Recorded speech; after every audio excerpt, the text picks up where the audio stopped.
Bane, son of Egbert, awoke to the sound of silence in the night. His arms were bound by heavy chains, and he was set on his knees before the floor. He was trapped, imprisoned by the raiders who sought to take his homeland for their own. Savage invaders thought they could break him, drive him insane in the quiet and the dark, only a sliver of moonlight to keep him company. But he knew the truth. His people had won the day, routing the demon lords of Skaldland, and even now he was happy for it. He remembered the battle as if it were yesterday. There had been a storm that night, a storm so great it shook the very walls of his village. The sea took pity on the poor folk of the kingdom of Woadland. The Skalding ships had run aground. The lords of the Highland March rode out to meet them. Bane had fought at the head of a band of warriors, Hearthguards of the kingdom of Woadland.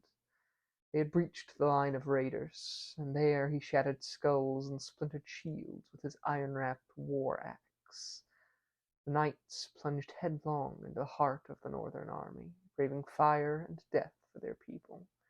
There were a small force of 73 brave souls, fighting against 200 invaders from the Skaldling Isles. Yet Bane was willing to sacrifice everything to stop the demon lords from ravaging the coast. They cleaved a path through sand and storm as they strove against the Skaldlings, marching up and down the coast. They searched for the leader of the Skaldlings, an old jarl of the Western Isles.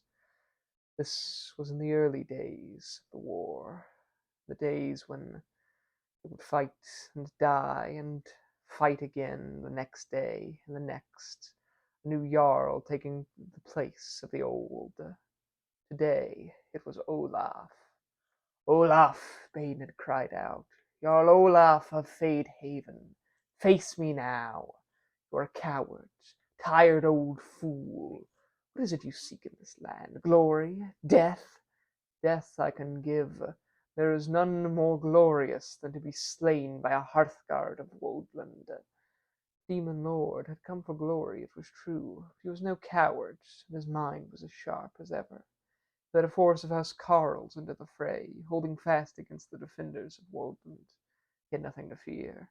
This would be his last raid, one way or another. Jarl Olaf held a spear and shield, with a battered old arming sword at his hip. He wore a mail hauberk, an hazel helm, and a crow's beak necklace. He saw his foe across the field, and waited for a chance to meet him in glorious combat. Bane was more than happy to oblige, trampling 2 housecarls underfoot, and burying his axe on the neck of a third. "I am not weak," Olaf said, making crude use of the Highland tongue. "I'll be your end. We shall see." Bane leapt at the jarl, parrying the long spear with a blow from his war-axe. He carried on, striking the round shield with all his might. Olaf fell back, hoping for a riposte against the Hearthguard. Bane cut the spear in half before it reached his chest. The jarl was forced to draw his arming sword.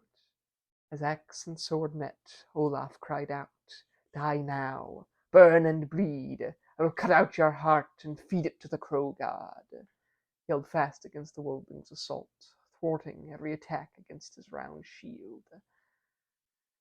"Talk too much, Skaldling," Bane muttered, and with a wide sweep of his war-axe split the shield asunder. Olaf's arm fell broken at his side, and the Hearthguard rushed in, hacking and slashing at the old jarl. Olaf parried with his arming sword, only to have it wrenched from his hand. Bane laughed. His face was red, his eyes ablaze, and he knew the gods were with him. He raised his war-axe to the Skaldling's throat. "Yield, and my lords will spare your life." "Never! The crow god will have you in the end." Olaf produced a long knife and ducked beneath the war-axe. He plunged the blade into the Hearthguard's chests. The lamellar cuirass was rent. Fresh blood poured into the Skaldling's hands. "I go with my gods. We are the children of twilight, the sons and daughters of the Weird Ones. We have nothing to fear from the likes of you." Then Olaf was thrown off his feet, and he foundered in the mud. It was less than a heartbeat before the war-axe sank into his spine. Then death came from a roiling sea of shadow and smoke, as tendrils of lightning danced across the sky.